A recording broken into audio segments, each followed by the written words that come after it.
বেতন বৃদ্ধি সহ বিভিন্ন দাবিতে আসানসোল পৌর নিগমে অস্থায়ী সাফাই কর্মীদের বিক্ষোভ ঘিরে উত্তেজনা। বৃহস্পতিবার অস্থায়ী সাফাই কর্মীরা একজোট হয়ে বিক্ষোভে সামিল হয়। বিক্ষোভকারীদের দাবি অবিলম্বে বেতন বৃদ্ধি করতে হবে। এর পাশাপাশি পরিচয়পত্র প্রদান, পিএফ সহ বিভিন্ন সুযোগ সুবিধা দিতে হবে। এই দাবিতে এর আগেও আসানসোল পৌর নিগমে বিক্ষোভ দেখানো হয়েছে। এদিন অস্থায়ী সাফাই কর্মীরা বলে অবিলম্বে সমস্ত দাবি মানতে হবে।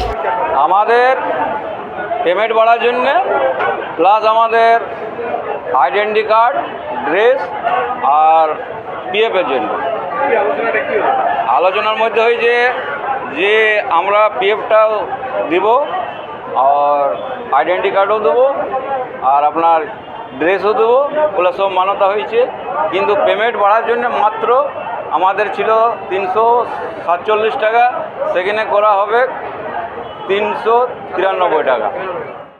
অলরেডি আমরা ওরা যেগুলো ডিমান্ড দিয়েছিল, ড্রেসের জন্য দিয়েছিল, আইডেন্টি কার্ড দিয়েছে, পিএফ দিয়েছে, পেমেন্ট বাড়ানোর জন্য দিয়েছে, সেগুলো যেমন ড্রেসটা আমরা অলরেডি দিই, আইডেন্টি কার্ডও আমরা নতুন দিয়ে দিচ্ছি, আমরা চালু করে দিচ্ছি।